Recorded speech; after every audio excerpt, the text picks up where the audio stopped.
France-Algérie, on a l'impression d'être dans une impasse diplomatique sans fin. Mais qu'est-ce qui coince vraiment? Pourquoi ce blocage encore et toujours?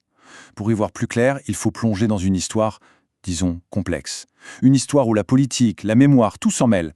Allez, décortiquons ensemble ce qui se joue vraiment en coulisses.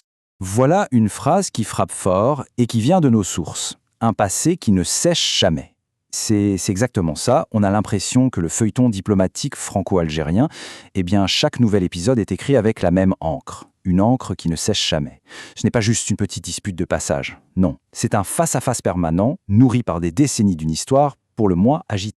Et quand on parle de feuilleton, ce n'est pas pour rien. Ce ne sont pas des réactions à chaud, des coups de tête, non, pas du tout. Nos sources décrivent une dynamique très précise. Dès qu'un des deux pays fait un pas, l'autre réplique, avec une précision quasi chirurgicale. En fait, chaque geste est calculé, c'est de la politique pure et dure, très loin de l'improvisation. Alors, première partie, la perception. Comment est-ce que tout ça est vu, en particulier du côté français? On va se pencher sur cette idée d'une crise qui serait calculée.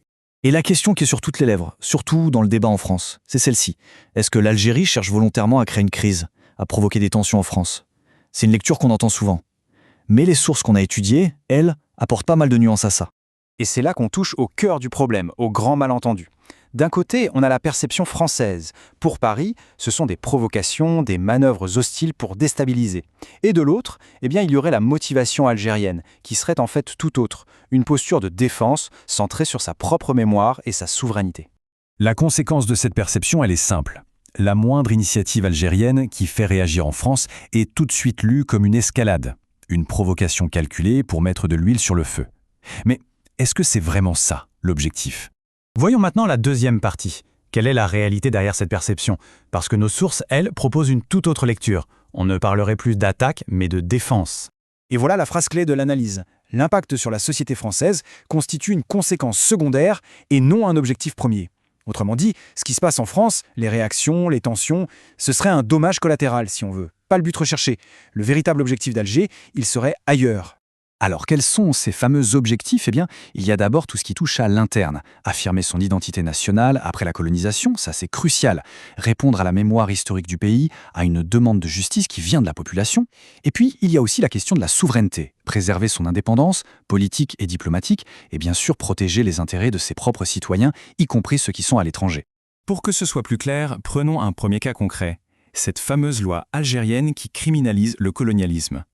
Et là, c'est l'exemple parfait du dialogue de sourds. D'un côté, à Paris, on voit cette loi comme une attaque, une mesure hostile et provocatrice.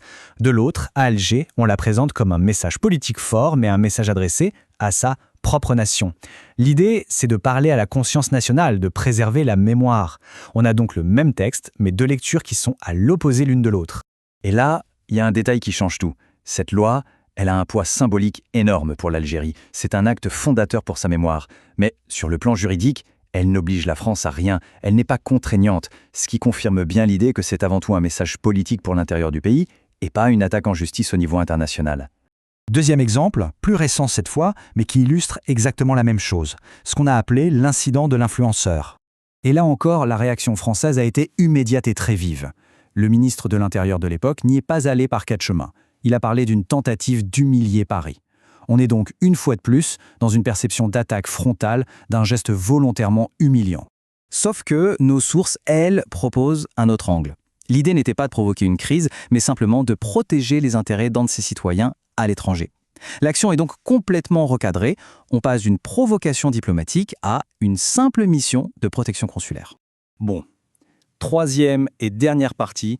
Comment est-ce qu'on peut mettre tout ça en perspective? On va essayer de recadrer cette relation pour mieux la saisir. Le concept clé qui ressort des sources, c'est celui-ci. Politique défensive et stratégique. Qu'est-ce que ça veut dire? Ça veut dire que c'est une politique qui regarde d'abord vers l'intérieur, protéger sa mémoire, son histoire, sa souveraineté.